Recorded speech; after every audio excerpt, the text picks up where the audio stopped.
तुमने भी मुझे भिखारी मान लिया। मैं कुछ भी मांगने के लिए नहीं आया, मैं तो केवल अपने मित्र से मिलने आया हूं।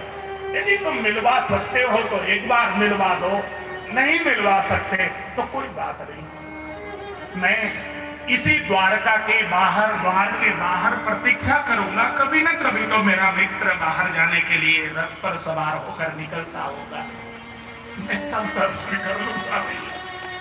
तो बड़े सुदामा, और सुदामा की आंखों में आंसू की धारा जब देखी, द्वारपालों को लगा कि हो ना हो ये भगवान के बचपन के सखा हो, एक बार जाकर भगवान को सूचना तो देना चाहिए। द्वारपालों ने सुदामा को द्वार पर अपना आसन देकर बैठने का निवेदन किया।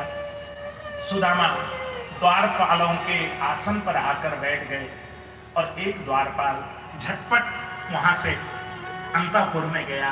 अंतःपुर में जाकर भगवान का दरवाजा जैसे ही खटखटाया, भगवान ने द्वार खोला।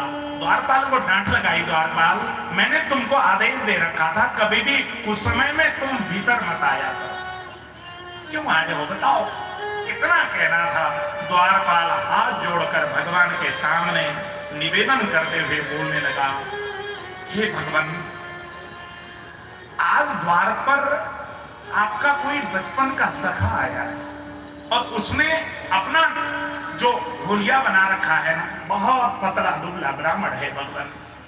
उसके सिर पर कोई टोपी नहीं, उसके पैर पर कोई खड़ाऊ नहीं, उसके शरीर में कोई वस्त्र नहीं, एक फटी हुई धोती उसने कमर के नीचे लपेटी हुई है, एक हाथ में डंडा लिया हुआ है, एक हाथ में टूटा हुआ लोटा लिया हुआ है। आपको अपना बचपन का सखा कहता है, आपसे मिलने की गुजारिश करता है। हमने बतेरा कह दिया, जो कुछ मांगना है हमसे मांग लीजिए। उसने कुछ भी लेने से मना कर दिया। प्रभु क्या आज्ञा है उसके लिए? भगवान ने कहा, भैया उसने कोई अपना नाम नहीं बताया। हाँ प्रभु, उसने अपना नाम सुदामा बताया। सुदामा आया है, मेरा सुदामा। भगवान कृष्ण तो सुदामा का नाम सुनते ही अधीर हो पड़े। उच्च आसन पर खड़े थे, भगवान ने सुदामा का नाम